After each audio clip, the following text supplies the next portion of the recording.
So John, explain to me, what is Studio 323 to you? Studio 323, well, that was just, I mean, seriously, it was a dream at first that came into reality because I was able to master what I had been taught for about, 7, 8 years, possibly the rest, all my life. It was an idea that I've always had in the back of my head, but never had the opportunity to do so. And once I completed it, so to speak, with this small space, I was able to use it as a tool to work with other artists, be inspired, just completely be involved in the art world in general. Okay, so you say that you've been doing this for a while now, I'm gonna guess. Yeah. So what was your first introduction into the art world? My first introduction into the art world, when we're talking about a piece on the wall, was maybe 2 years ago. Wow. Where I was at an antique gallery on 59th and Lex. Midtown, everybody's there, it's what's going on in the design world, decorative world, art world, in general. And somebody walked in and had brought a painting that they had made in their apartment. And to me it was something that I visually I broke it down and I solved how he made that piece possible quick enough to know that, okay, it's not that complex. But the guy who owned the gallery was so blown away that he put his piece in the window probably like within the week. Wow. And that piece sold within 2-3 weeks after. And I realized from there that I had the capability to doing something like that. It just, I had to put my creative thought into it, not something that I was just doing that wasn't inspiring, so to speak. So we also over here at the gallery are expecting your show coming up very soon.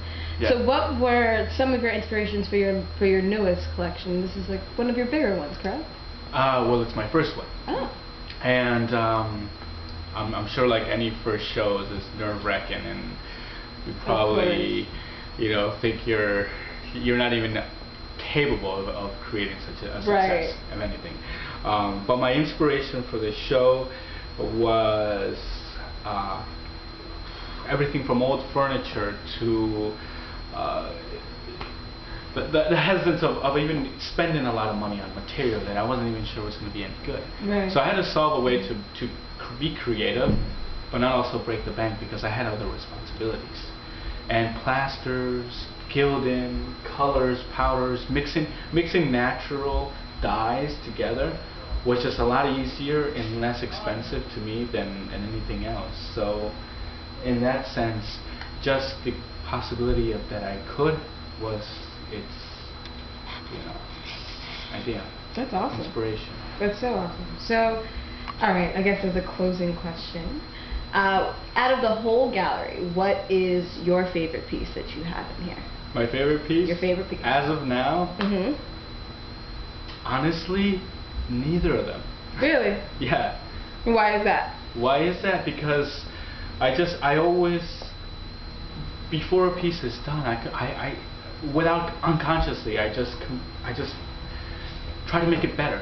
If that makes any sense. Almost like challenging myself, being my own worst enemy. Like I'm sure many artists have said, some in the beginning never thought their work was any good. Not to say that I'm anything good like them, but I have this feeling that I'm not satisfied with a piece yet. Maybe it's age, maybe it's time, maybe it's because I've been in the art world, so to speak, so recent in New York. But until now, I can't find a piece that I can completely say that it's a finished piece. Well, I guess there's always room and time for you to find one of those, right? Well, that room would just be, I guess, limited by time. How much time do we have? I mean, to say that these are very simple pieces, they're not. Right. It's just I feel like all my life I've been working with materials with my hands and being creative, that I've made something that's to some complex. I've created it so quickly that I think for me it's just a matter of time and trying to feet, old age. Well, that's awesome. Thank you so much for sitting down with us, John. Thank you.